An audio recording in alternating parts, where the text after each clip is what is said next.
Rencana Bupati Jember Hendy Siswanto memindah kantor Pemkab dan DPRD Jember dinilai kurang tepat.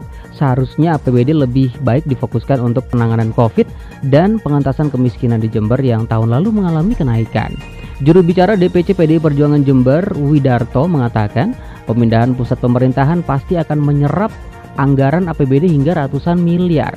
Padahal pemindahan pusat pemerintahan bukan menjadi kebutuhan mendesak. Akan lebih bermanfaat menurut Widarto jika anggaran tersebut digunakan untuk membantu UMKM dan masyarakat terdampak pandemi COVID-19. Apalagi dari data yang ada, akibat pandemi angka kemiskinan di Jember meningkat hingga mencapai 247.000 jiwa. Untuk itu menurut Widarto, PDI Perjuangan akan menolak jika pemindahan pemerintahan dimasukkan dalam RPJMD. Diberitakan sebelumnya, Bupati Jember Hendy Siswanto berencana memindah kantor Pemkab dan gedung DPRD Jember di tanah aset Pemkab yang terletak di kawasan Patrang. Pemindahan ini selain bertujuan untuk pemerataan ekonomi dan pembangunan, juga untuk mengubah wajah pusat kota Jember. Dan kita beralih ke kabar selanjutnya. Wakil Ketua DPRD Jember Ahmad Halim menilai sikap PDI Perjuangan dalam dinamika pembahasan APBD merupakan hal yang wajar dalam demokrasi. Halim yakin sikap PDI Perjuangan tersebut berdasarkan sudut pandang yang luas untuk kepentingan masyarakat. Halim berharap seluruh pihak memandang sikap PDI Perjuangan hanya perbedaan sudut pandang.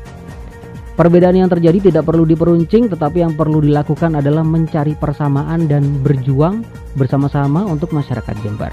Salah satu persamaan yang paling penting, lanjut Halim, dirinya yakin seluruh pihak baik yang di dalam dan di luar pemerintah sama-sama ingin APBD 2021 segera disahkan agar dapat segera dimanfaatkan untuk masyarakat.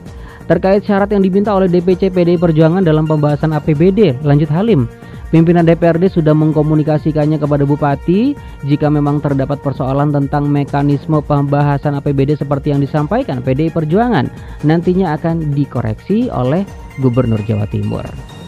Dan selanjutnya, diduga kuat hanya karena dimintai minuman, 3 pengamen berinisial MU warga desa Jatisari Kecamatan Jenggawa, AI dan AR warga desa Seruni Kecamatan Jenggawa nekat mengeroyok pengamen lainnya bernama Slamet warga desa Lampeji Kecamatan Mumbulsari. Pengeroyokan itu terjadi saat korban dan tersangka berada di warung milik Pak Yoyo di Kecamatan Temperjo. Kapolsek Temperjo AKP M Zuhri menceritakan pada tanggal 11 Maret lalu ketiga tersangka sedang minum jus di warung Pak Yoyo. Selang beberapa menit kemudian korban datang ke lokasi. Melihat tersangka sedang minum, korban kemudian meminta agar berbagi minuman itu. Bukannya diberi, korban dengan ketiga tersangka justru terlibat cekcok. Selanjutnya tersangka menyeret korban ke samping rumah Pak Yoyo. Disitulah tersangka merampas gitar milik korban dan memukulkannya kepada korban.